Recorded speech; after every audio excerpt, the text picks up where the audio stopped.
Foxtrot Sierra,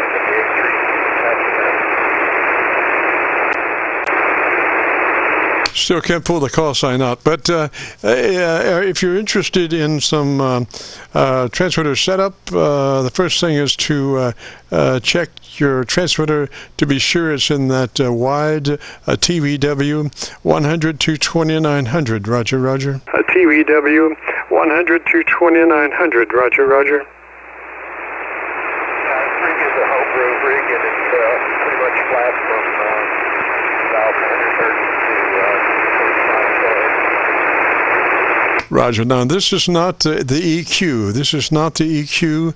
This is your transmit bandwidth, your TVW transmit bandwidth, 100 to 2900. Is that a newer radio? 100 to 2900. Is that a newer radio?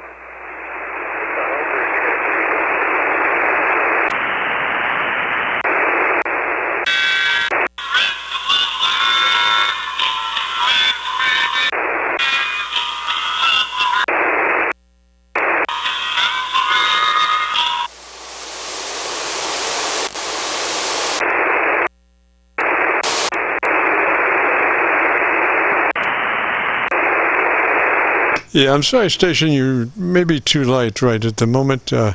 Might be something that gets better later on, or maybe next week. If I come up to you in a little while, then try me again. But right now, it's just too light to copy. I just need just a little bit more to be able to copy you, Roger. Need just a little bit more to be able to copy you, Roger. I understand, yeah, I put you back on inverted L, and your signal's up about 1 F units, 1 horse. I'll try again some other time. Thank you, WA3TFS.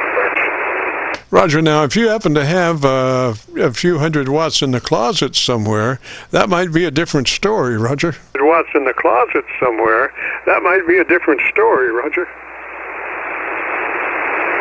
Just running 50 watts. That's about all I can talk up right now. Okay, now, here we go. Is that a Zygu? Okay, now, here we go. Is that a Zygu?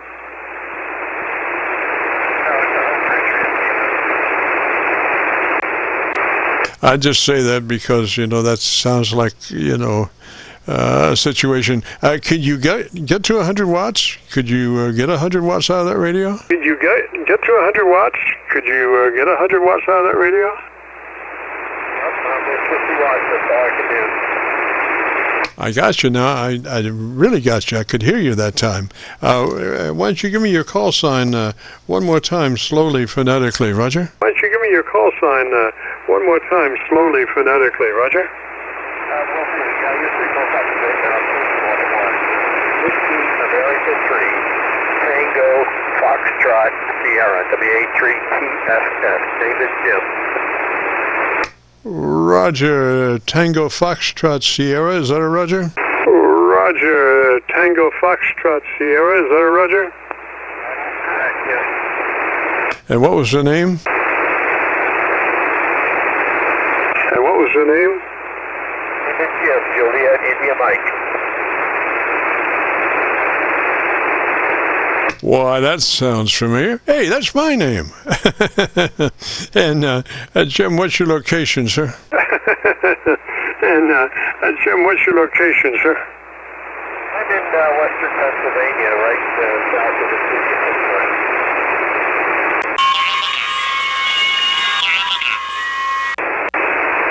Boy, that PASDR is in terrible situation now. There's 2 or 3 carriers in there on this frequency. It's just unbelievable. I'm not using that SDR. That would probably be the best one for you, but there's just too much garbage in that area right at the moment. And Jim, what radio are you running? In that area right at the moment. And Jim, what radio are you running? This is a homebrew transceiver, Jim. Homebrew, is Roger? Homebrew, is Roger? That is correct, yes. Wow, now that takes guts. that takes real guts to decide to build a homebrew transceiver. Boy, oh boy, I wouldn't even contemplate that. So I give you all the kudos in the world for having the ability to be able to do that, Roger. Having the ability to be able to do that, Roger. Well, thank you for your comments. Yeah, I have built most of my equipment here. I've probably got, I've got 5 homebrew guys.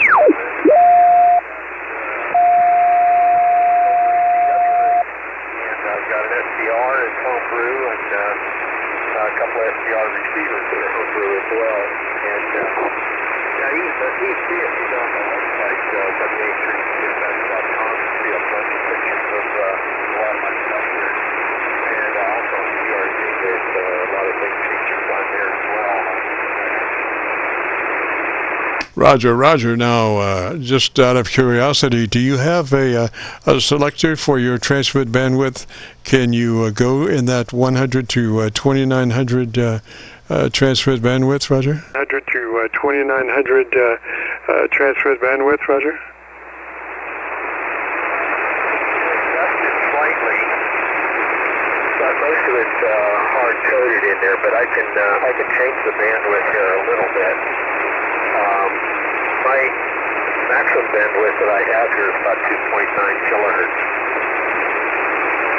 Right. Well, this is 100 to 2900, so it's just that bottom end that you may be off just a tad. But it does sound pretty good. When I can hear it, it does sound pretty good. And we do want to do 29 at the top, so that gives us just a slice of daylight before we go into somebody else's conversation, Roger. Daylight before we go into somebody else's conversation, Roger.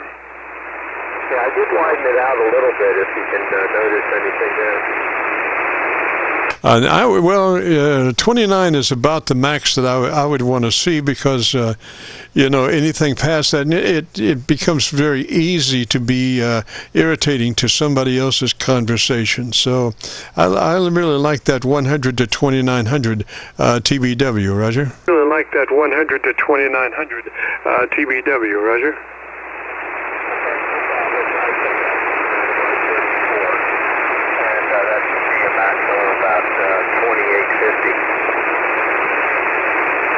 Yeah, Roger. I think 2900 is it. In most situations, does that radio have an ALC meter? Does that radio have an ALC meter? No, it does not. Did they ever show how to put one in? Because, that's just about the only way to set modulation is by way of your ALC meter. It's very difficult to set a radio without referencing the ALC meter reading, Roger? Without referencing the ALC meter reading, Roger? I understand. Yeah, this radio actually puts out 5 watts, and then I'm running it into an external amplifier that takes 5 in and puts out 50. Roger that. Well, it sounds pretty good. I can't hear it quite good enough to be able to suggest what we might be able to do. Does it have equalization in it? Does it have EQ, our tone control capabilities? EQ, our tone control capabilities? The circuitry is just hardwired for the response that I was looking for when I built it. There's no real adjustability in there without changing components. Roger. Now, the mic that you're using, is that a hand mic? Roger. Now, the mic that you're using, is that a hand mic? Actually, it's an old hand mic from a Midland nautical radio that's probably 40 or 50 years old. Roger. Okay, well, the best thing would be to take that mic and bring it to the side of your lips. Actually touch the side of your lips and talk across it. Do not talk directly into it. Bring it up and talk, touch your side of your lips and talk across it, Roger. Touch your side of your lips and talk across it, Roger. right, that's what I'm doing right now. Is it sound any better? Oh, yes, sir. Yes, sir. You have a lot more mids and bottoms, and I can understand you a lot better now. Roger, Roger. And I can understand you a lot better now. Roger, Roger. Very good. I'll use the tip plate from now on. That's a good tip there. Yeah, I would run it just like that. Maybe just, yeah.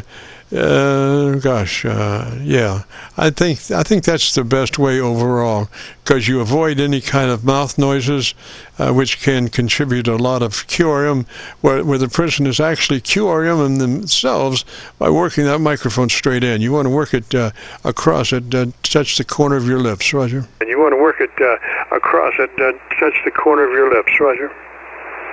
Very good. Well, thanks for the tip. I'll certainly do it that way from now on. Roger, Roger, Jim. Well, gosh, just if you want to do another a test, if you got just a moment, do you have a control for your mic? Do you have a mic level control on that radio? A control for your mic? Do you have a mic level control on that radio? No, again, it's hardwired into the radio. Roger that, Roger that. I thought we might be able to just play with the audio level and see if we could stand a few more decibels of modulation before it fell apart and then back off to where it was clean, you know, and just try to take advantage of everything we can to get that radio audio down the road, Roger.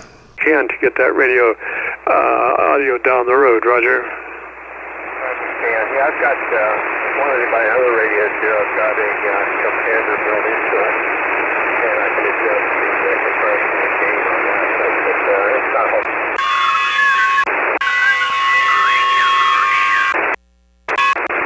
And this other radio, let me see, that's hooked up. That one has membership for an audio circuitry in it.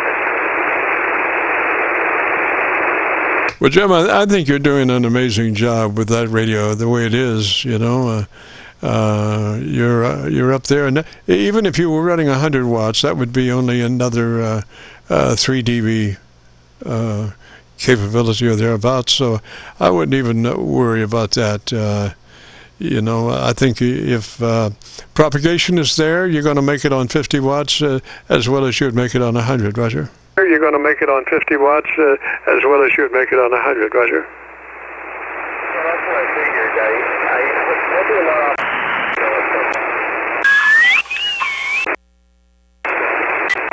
it's not to kill the battery too quickly. And I do operate a lot of QRP. So it's nice to have that watts output. That really does help to make contact when the conditions are not good. And by the way, your signal has now come up several units. And the band is changing between that. Roger, well, we're running a homebrew condenser microphone into an ART preamp, into a third octave equalizer, into a SV220, up to a resonant tune dipole antenna. It's our setup there, Roger. Full antenna. It's our setup there, Roger. Sounds very good. I was thinking about playing around with an electret microphone for this radio.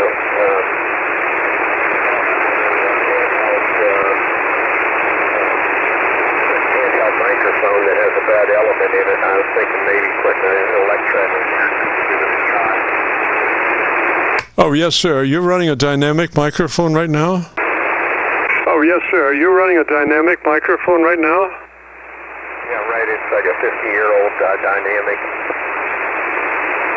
Oh, yeah. I would toss that thing in the trash can. Get yourself a electret element. Get that DC in there. And then I have a thing for those little electret elements, and I call it my crisper. And it is, if you know what a phono jack is, you know, it's got a sleeve, rubber sleeve on it, round rubber sleeve that goes over the jack. And I take that rubber sleeve and I take a razor blade and I cut off the part in the front, the round part in the front, and that just slips over the microphone, and it lets me have about 1/4 of an inch of round surface around before the microphone is there, the electret microphone. And what that does, it shapes. It's a passive equalizer that shapes the audio on a rising curve from 1 kc up to about 6 or 8 kc, and by 8 kc it's plus 10. So it's like a EQ plus treble EQ plus adjustment on that microphone. So then when you take that microphone with that little crisper on there, and then put you a foam windscreen on it, and you can use any microphone. Just put a foam windscreen over the top of it there, and that little crisper in front of the electret microphone. Oh boy, you used 1,000%, Roger. Microphone. Oh boy, you used 1,000%, Roger. Let's give that a try. I've got a stack of, I think I got about 20 of this electret.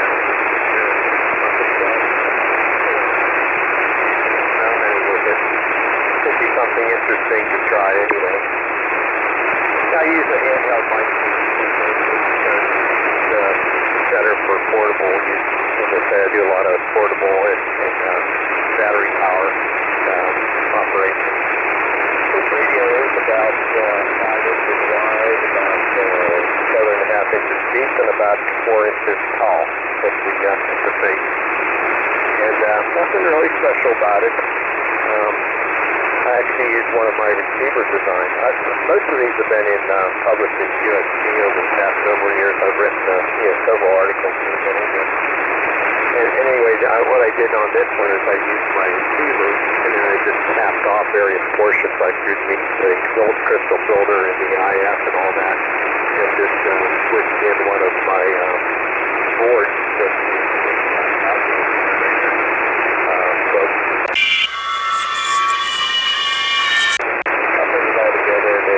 an output stage there, 2-stage output, and that's the transceiver. Roger that. Well, that crisper, like I say, really helps, because if you don't have any onboard EQ gear, that will really help you immensely.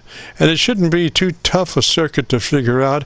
You just need to block the DC for the electret element from getting back into your radio. So just a NP non-polarity capacitor to block that, and then take your audio wherever you need to, wherever it needs to go.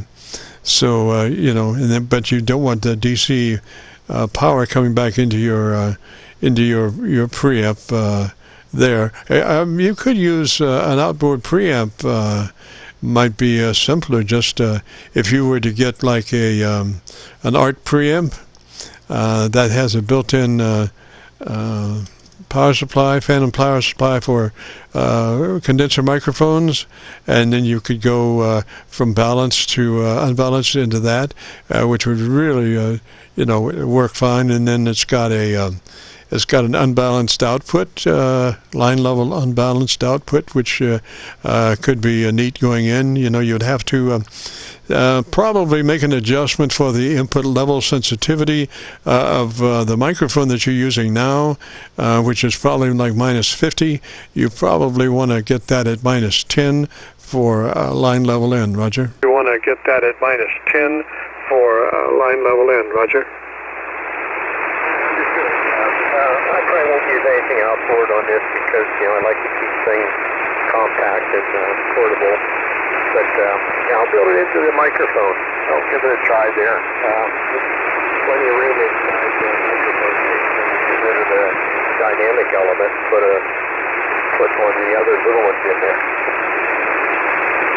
Roger, or you could take a mic that's already got an electret element in it and just get the plug that plugs into your Zygu or whatever, and then Siamese that that wire into your mic, that's got the electronic element in it. I do that a lot. I'll use one mic jack to get in the radio, and it'll have like a little pigtail about 18 inches, and then I'll just cut in the other microphone, and it's fairly easy to wire that way, except in your case you probably don't have a normal DC voltage on your mic circuit to make condenser mics work. So you would have to get some DC on that line. Roger. To get some DC on that line. Roger. Yeah, no problem. I've got a 4-pin microphone connector on this, and I'm only using 3 of them. I can very easily tap into the radio somewhere and pick up the DC voltage that I need. Yes, sir. Somewhere around there. Or, you could put a 9-volt battery inside your hand mic and, be able to use that for, many, many months, because it's only active when the mic is keyed. So, you could think about that. Anyway, Roger. So, you could think about that. Anyway, Roger. Yeah, that's all good ideas. I don't want to hold you. I might get in there and check out the radios, and I do appreciate you keep calling. That's very useful. Maybe I'm asking this tomorrow.